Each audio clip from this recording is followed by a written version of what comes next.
What if some of the healthy foods sitting in your kitchen right now are silently making your health worse? Sounds unlikely, doesn't it? But picture this. You're trying to eat healthier, following the doctor's advice. More vegetables, less junk.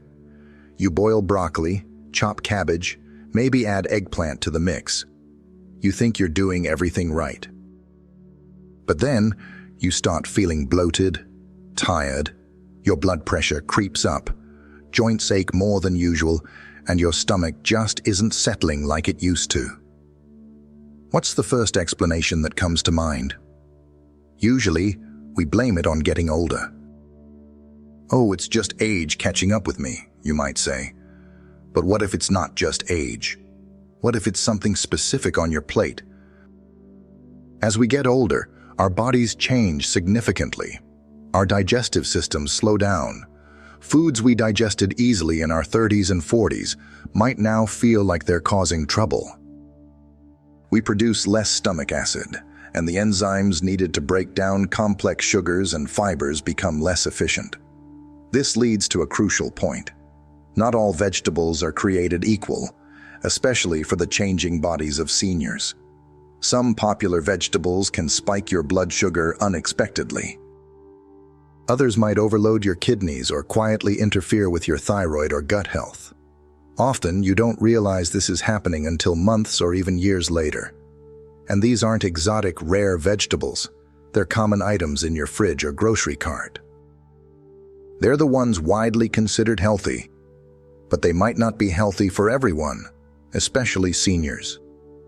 In the content that follows, we're going to talk about 5 specific vegetables that seniors might want to reconsider or even avoid. These are vegetables that could be secretly harming digestion, blood pressure, even brain function. Pay close attention to number 4.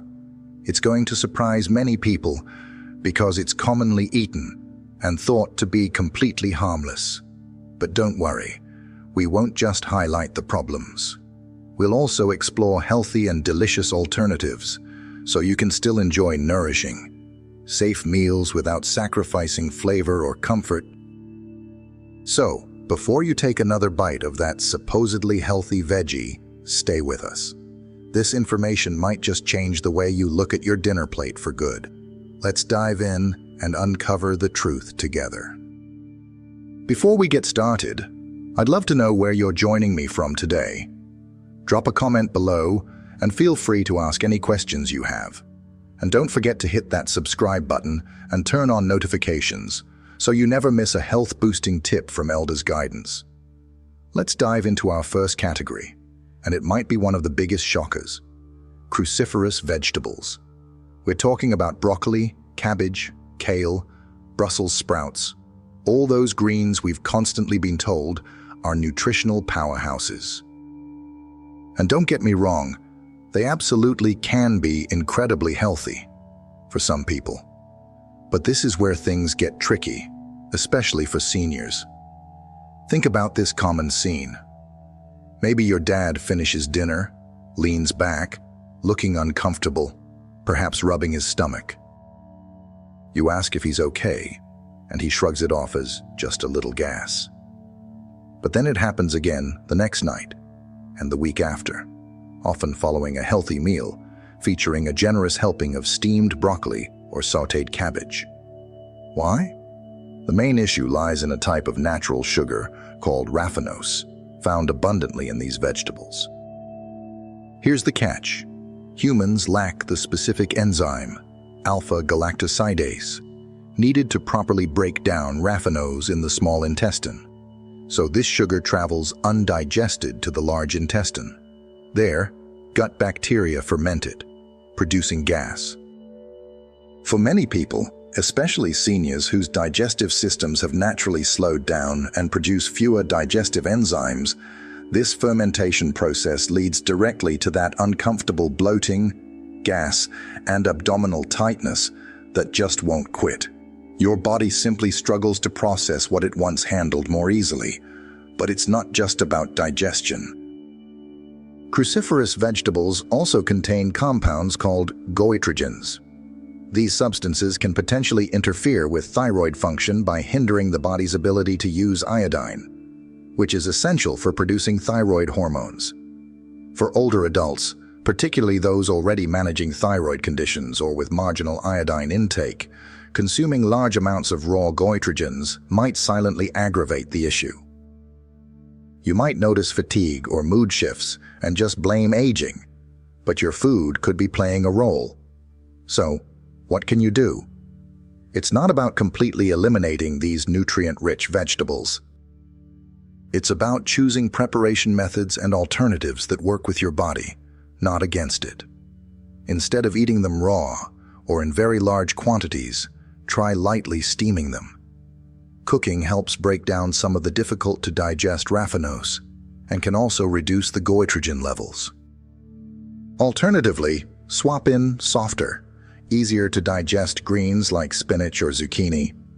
Even well-cooked carrots are a great option. The goal is comfort and nourishment, not frustration after a supposedly healthy meal. If you enjoyed this video, comment 1 to let me know. If not, comment 2. Your thought mattered to me either way.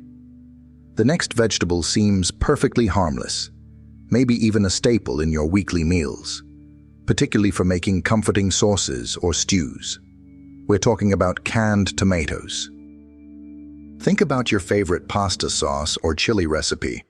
Chances are a can of tomatoes is involved. They're convenient, flavorful, and tomatoes themselves are known for nutrients like lycopene. So, what could be the problem? Well, while fresh tomatoes are fantastic, the canning process introduces a couple of hidden concerns, especially for older adults. The first major issue is sodium. Many canned tomato products, diced, crushed, pureed, sauced, are packed with salt. It's not just for taste. Salt acts as a preservative and thickener. For seniors, consistently high sodium intake is particularly risky. It forces your body to retain extra water, increasing blood volume. This makes your heart work harder and puts extra pressure on your blood vessels, potentially leading to high blood pressure, or worsening it if you already have it. Over time, this strain increases the risk of serious issues like heart attacks, strokes, and kidney problems.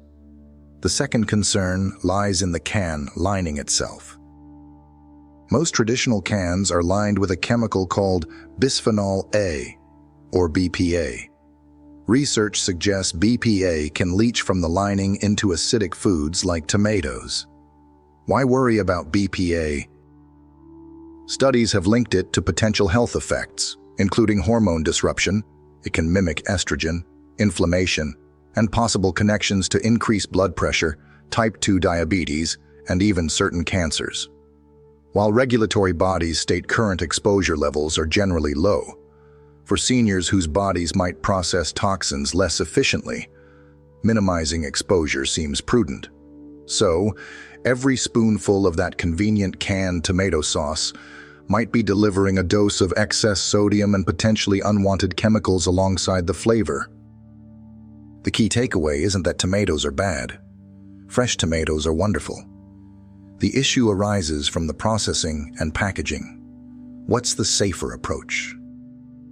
You don't have to give up your beloved recipes. Opt for fresh tomatoes whenever possible. Slice, stew, or blend them yourself. If you need convenience, look specifically for tomatoes packed in glass jars or cartons, or cans clearly labeled BPA-free.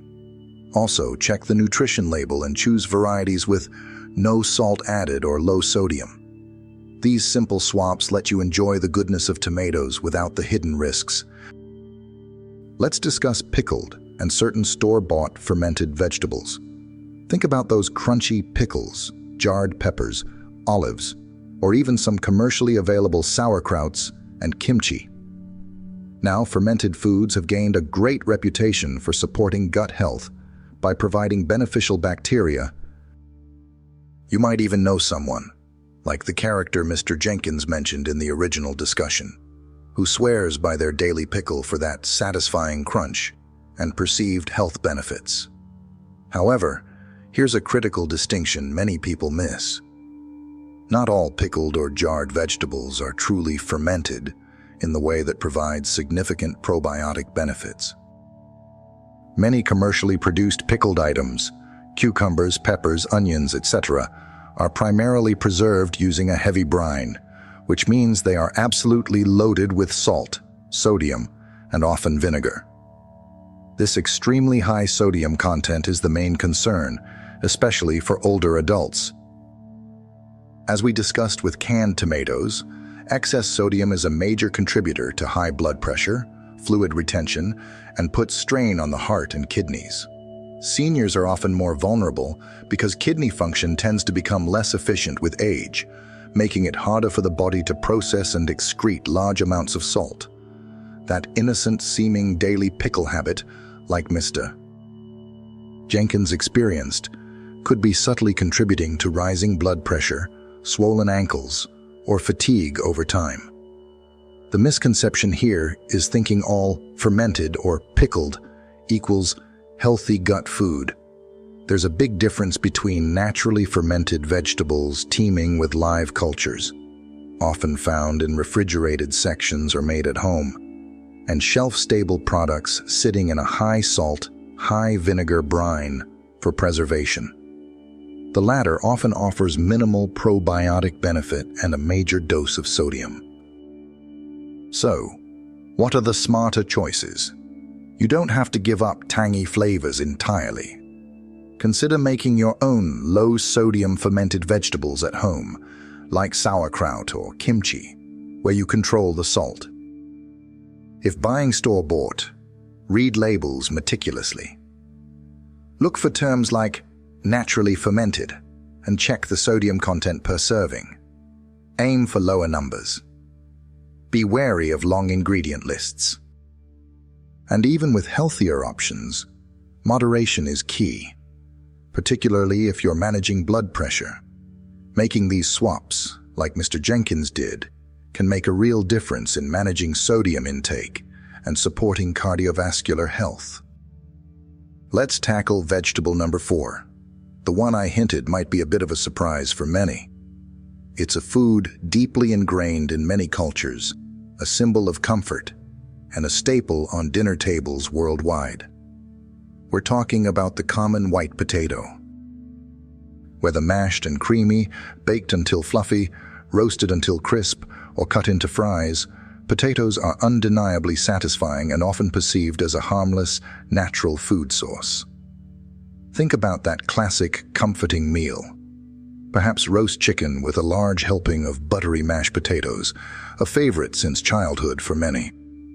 How could something so fundamental be a concern? The issue isn't that potatoes are inherently bad, but rather how they impact blood sugar levels, particularly for older adults. White potatoes are very rich in simple starches. When you eat them, your digestive system breaks down these starches extremely quickly, converting them into glucose, essentially sugar, which then floods into your bloodstream. This results in a rapid and often significant spike in your blood glucose levels. Why is this a particular problem as we age? For seniors managing diabetes, prediabetes, or insulin resistance, this sharp spike can make blood sugar control incredibly challenging and potentially dangerous. But even if you don't have these conditions, experiencing this blood sugar roller coaster, a steep rise followed by a quick drop, can lead to noticeable symptoms. Think about that sudden wave of tiredness hitting mid-afternoon, unexplained irritability, difficulty concentrating or brain fog, and just a general lack of sustained energy after eating a potato-heavy meal. As our metabolism and insulin sensitivity naturally decline with age, our bodies become less adept at handling these large, rapid glucose loads. The common misconception is thinking that because potatoes are natural and grow in the ground, they must be perfectly fine for regular consumption. However, white potatoes consistently rank quite high on the glycemic index, GI, a measure of how quickly a food raises blood sugar. Their GI can even be higher than some sugary sweets, depending on the preparation method, mashed or baked often being higher than boiled, while glycemic load, GL, which considers portion size, is also relevant. The rapid impact of white potatoes remains a key factor. So, what can you reach for instead to get that comforting satisfaction without the drastic blood sugar swing? Sweet potatoes are often a much better choice. They contain more complex carbohydrates and significantly more fiber, which slows down digestion and leads to a gentler, more gradual rise in blood sugar. Plus, they offer a fantastic dose of vitamin A, beta-carotene. Remember that preparation matters here too. Boiled sweet potatoes generally have a lower GI than baked ones, and moderation is still important. Another excellent low-carb alternative is mashed cauliflower. When steamed until very tender and then blended or mashed with seasonings like garlic, salt, pepper, and maybe a touch of healthy fat like olive oil, it achieves a surprisingly similar creamy texture. Choosing these alternatives can help ensure your meals provide sustained energy and nourishment, rather than leading to an energy slump. We've arrived at our fifth and final vegetable group for today's discussion, one that often stars in delicious, visually appealing dishes, but might be a hidden source of trouble for certain individuals, particularly seniors dealing with pain or inflammation. We're talking about eggplant, and more broadly, the plant family it belongs to, the nightshades. Eggplant is enjoyed globally. Think of Italian eggplant parmesan, Middle Eastern baba ganoush, or Asian stir-fries. It's versatile and absorbs flavors beautifully. But have you, or someone you know, ever felt a bit off after eating a meal heavy in eggplant? Maybe not immediate, obvious distress, but perhaps a delayed onset of stomach discomfort, a feeling of being slightly lightheaded, or, quite commonly reported anecdotally, a noticeable increase in joint aches, stiffness, or general inflammation a few hours later, or even the next day. These symptoms are often vague and easy to attribute to other causes, perhaps overeating, general fatigue, or simply the chronic aches and pains associated with aging or arthritis. But what if, for some people, the eggplant itself is playing a role? Eggplant is a prominent member of the nightshade family, Solanaceae, a large group of plants that also includes tomatoes, all types of peppers, from sweet bell peppers to hot chilies, white potatoes, goji berries, and even tobacco. What makes this family noteworthy in these discussions are naturally occurring compounds called alkaloids. These are chemicals plants produce partly as a defense mechanism. Nightshades contain various alkaloids, including solanine, especially in potatoes and eggplant, capsaicin, which gives chili peppers their heat, and even nicotine in trace amounts. Solanine, for instance, is more concentrated in the green parts of potato plants, sprouted potatoes, or unripe nightshade fruits, and it can be toxic in high doses. However, in the ripe fruits and tubers we typically eat, the levels are usually considered safe for most people. Here's where the controversy arises, particularly concerning inflammation and conditions like arthritis. Some people, including some health practitioners and many individuals with arthritis, strongly believe that consuming nightshades triggers or worsens their inflammatory symptoms. The theory often proposed is that these alkaloids might irritate the gut lining or interfere with certain enzyme systems in the body, potentially leading to increased inflammation or pain sensitivity in susceptible individuals. There are some animal studies, like one involving rats, suggesting solanine might worsen arthritis symptoms, but translating animal studies directly to humans is complex. However, it is crucial to understand that this link remains highly debated within the mainstream scientific and medical communities. Major organizations like the Arthritis Foundation explicitly state that there is currently no strong scientific evidence to prove that nightshades universally cause or aggravate arthritis inflammation in humans. In fact, Many nightshades, like tomatoes and peppers, are rich in beneficial antioxidants and vitamins that are generally considered anti-inflammatory. So, how do we navigate this conflicting information? The most sensible approach seems to be recognizing the possibility of individual sensitivity. While nightshades might not be a problem for the general population, some people might genuinely react negatively due to a specific intolerance, an allergy, though rare, or perhaps an interaction with their unique gut microbiome. It's not necessarily a universal inflammatory trigger, but a potential issue for some. Therefore, the best advice is truly to listen to your own body with careful attention. If you suspect nightshades might be causing you issues, consider a structured elimination trial. This means completely removing all nightshades, eggplant, tomatoes, peppers, white potatoes, etc., from your diet for a period, perhaps 3 or 4 weeks, while keeping a detailed journal of your symptoms: joint pain, stiffness, digestion, energy levels, mood. Then, reintroduce one nightshade food at a time in a controlled way, waiting a few days between each to see if symptoms return or worsen. This personalized approach can help you identify if nightshades are truly a trigger for you. If you find you do feel better avoiding them, don't despair. There's a vast world of delicious, non-nightshade vegetables.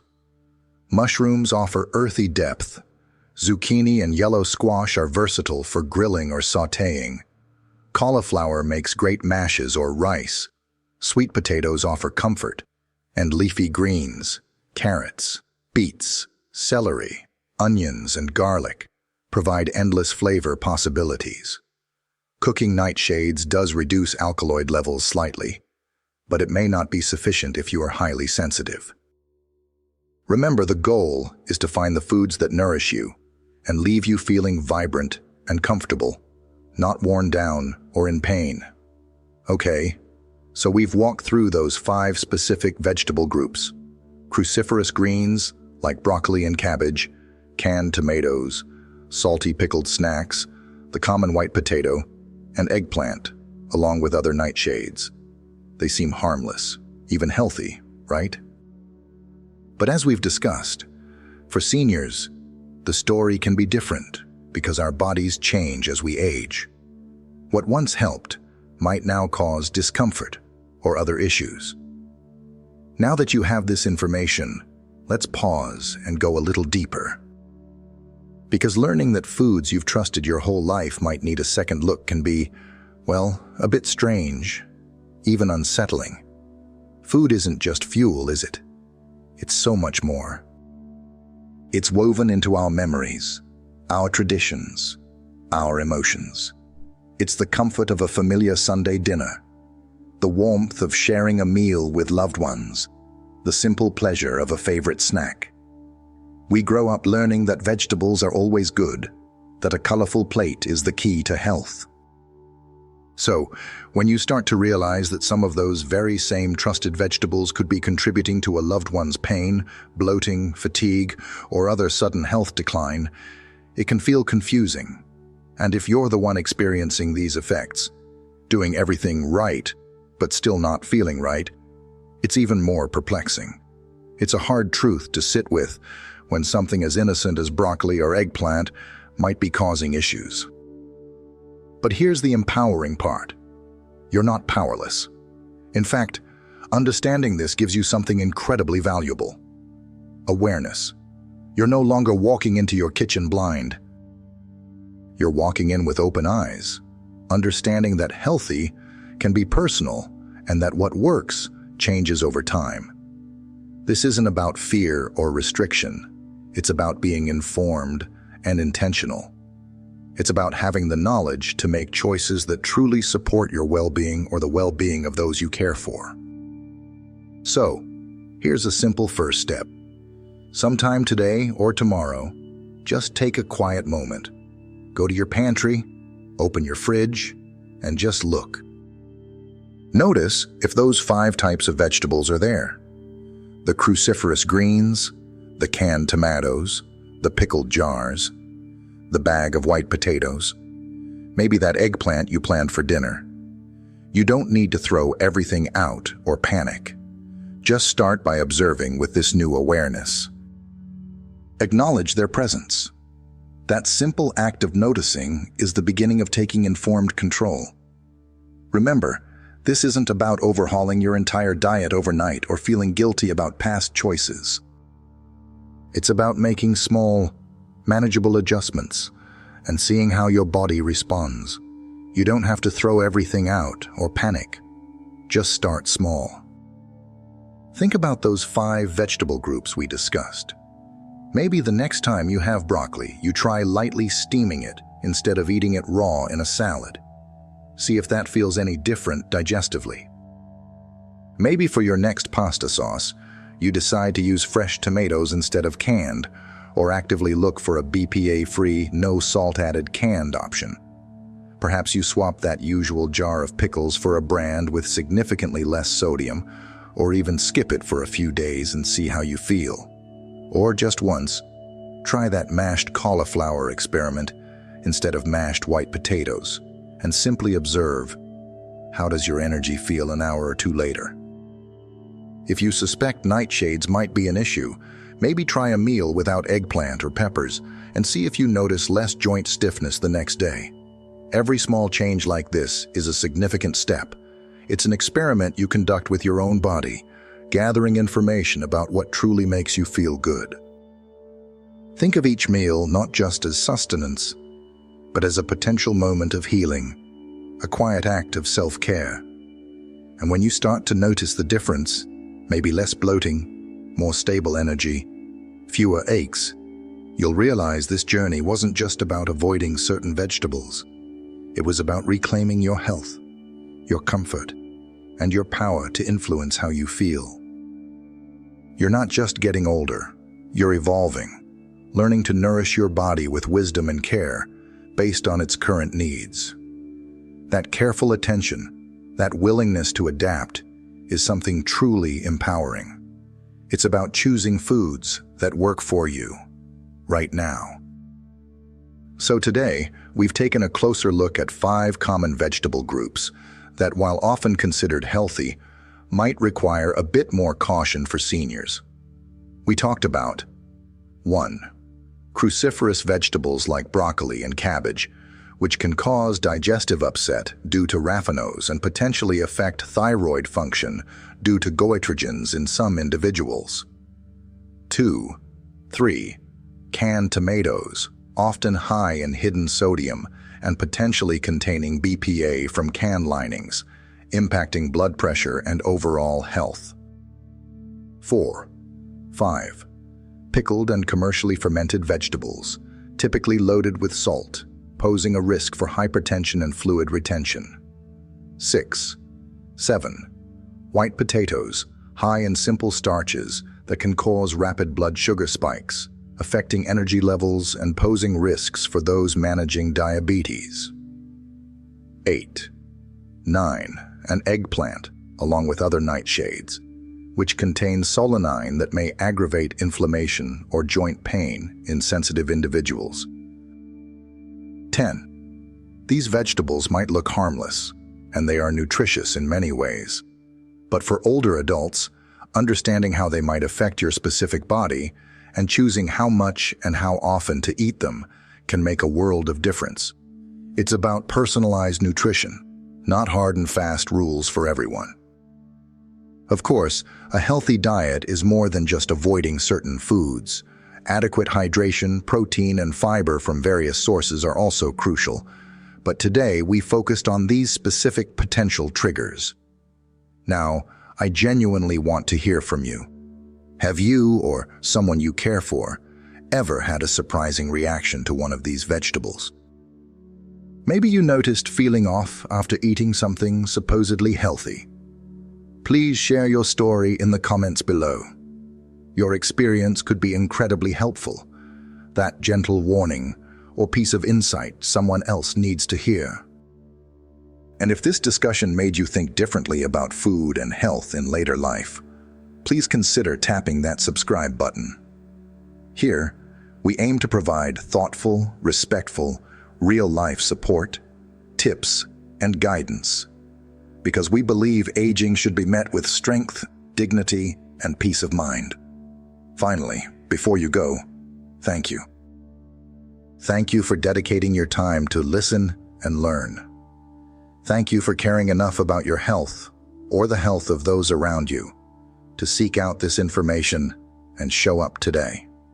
So until next time, please stay strong, stay informed, and as always, take good care of yourself and the ones you love. I'll see you in the next video. If you enjoyed this video, comment 1 to let me know. If not, comment 2. Your thought matter to me either way.